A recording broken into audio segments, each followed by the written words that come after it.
बैठकीत तसं काही विशेष काय घडलेलं नाहीये. रुटीन सगळी बैठक झालेली आहे.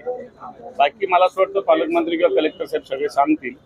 परंतु मागच्या वेळेचं जे पुनर्नियोजन जे आहे ते होत असताना ग्रामीण आणि शहरी याच्यात ग्रामीण भागावर थोडासा अन्याय झालेला आहे.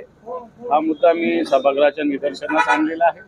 दुसरी गोष्ट खत महाग मिळतंय हा एक मुद्दा मांडलेला आहे.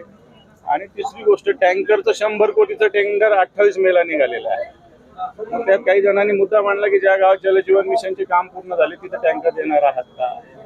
आणि 28 मेला 100 कोटीचं टेंडर निघतं कसं हा प्रश्न आम्ही उपस्थित केलेला आहे. बाकी प्रशासन काय करतं बघूया. बोला बोला सर, बैठकीत काय विशेष काय आज संभाजीनगर डीसीसीची बैठक आम्ही आयोजित केली होती. बैठकीमध्ये अनेक महत्वाचे निर्णय घेण्यात आले.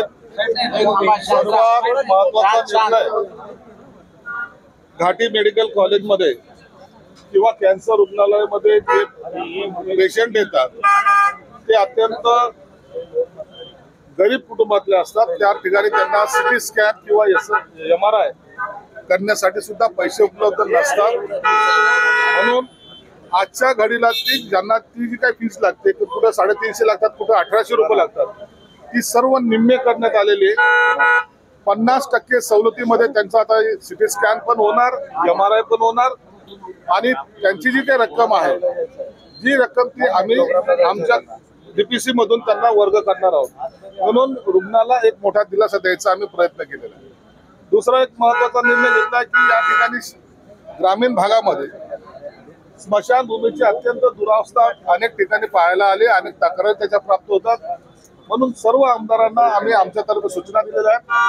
त्यांना 1-1 कोटी रुपयाचा वेगळा निधी फक्त स्मशानभूमीसाठीच वापरण्यासाठी त्यांना आज आदेशित कलेक्टरला केले.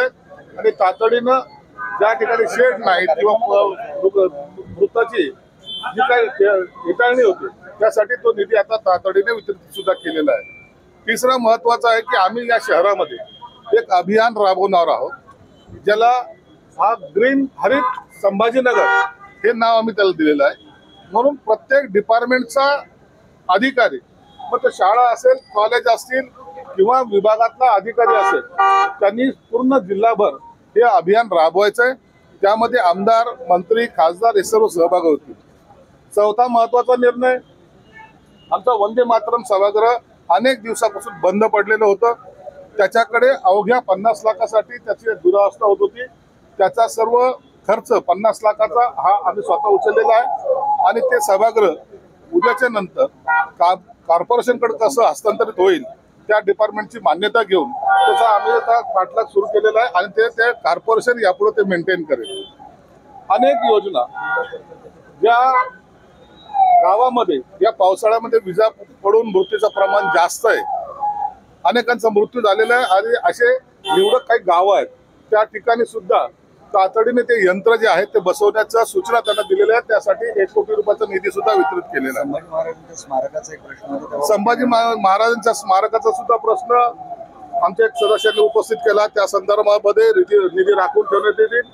कुठेही कोणत्याही महापुरुषांच्या पुतळा असेल, त्यांचे वास्तू सुशोभीकरण असेल, इथं त्यासाठी कोणताही निधी कमी पडणार नाही. या सगळ्या सूचना मी कलेक्टरना दिलेल्या आहेत आणि त्याची अंमलबजावणी ते करतील. सरकारकडून पैसे कधी वितरित होणार आहे सरकारचा भाग म्हणून मला त्याची जाणीव आहे, कधी होणार आहेत. आणि ह्या सगळ्या प्रोसेसला तुम्हाला जवळपास 15 ते 20 दिवस लागतील. म्हणून त्याच्या पैशाचा कुठेही अभाव असणार नाही. पैसे हे त्यासाठी दिले जातील. ग्रामीण भागावर नियोजनामध्ये अन्याय झाला असा अंदाज झालेला आहे. ग्रामीण भागामध्ये मागच्या वेळेला जे काही शेवटच्या टप्प्यामध्ये युडीच्या मार्फत जे काही खर्च करण्यात आला होता 40-45 कोटी रुपयाचा त्यांचा आक्षेप होता. यापुढे असं कधी होणार नाही. ग्रामीण भाग असो का शहरी भाग असो यांना समान निधी दिला पाहिजे हे मी सर्वांना सांगितलेलं आहे. आणि त्याच पद्धतीचं नियोजन आम्ही करणार आहोत. जालन्यात एक प्रकार समोर आला आहे, अनुदान घोटाळा समोर आला. शेतकरी नसताना अनुदान होतं, 34 कोटी रुपयांचा घोटाळा झाला. आता या प्रकारे नाही, या संदर्भामध्ये आताच्या घडीला माझ्याकडे माहिती नाही, परंतु जरूर माहिती घेऊन त्याच्या संदर्भामध्ये आपण योग्य ते कारवाई करण्याच्या सूचना करू. पर्यटनाची राजधानी CCTVचा प्लॅन झाला का? त्याच्यावर तुम्ही बोलला होता की CCTV सगळीकडे लावायला. आमच्याकडे आता मी संभाजीराजे भोसले जी गडी आहे ती गाडीसाठी तिथं सोलार बसवण्यासाठी 1 कोटी रुपयाच्या निधीची घोषणा केलेली आहे. तिथं 1 कोटी रुपये देणार आहेत. रत्नापूर आणि कन्नड ह्या भागामध्ये CCTV बसवण्यासाठी 12 कोटीचा प्रस्ताव आला. त्यावर सुद्धा विचार चालू आहे. निश्चित त्याला सुद्धा आम्ही मदत करणार आहोत. म्हणून एकंदरीत शहरातल्या असलेल्या आता बियाण्याच्या संदर्भामध्ये सुद्धा काही लोक कच्ची पावती देत आहेत, काही लोक काही आणखीन त्याच्या एका खताच्या गोणीबरोबर दुसरं काही घ्यायला लावतात. त्या संदर्भामध्ये सुद्धा त्यांना कडक सूचना देण्यात आलेल्या आहेत. शेतकऱ्यासाठी असलेलं कर्ज काही बँका टाळाटाळ करतात. येत्या सोमवारी कलेक्टरच्या अध्यक्षतेखाली त्यांची एक बैठक आयोजित केलेली आहे.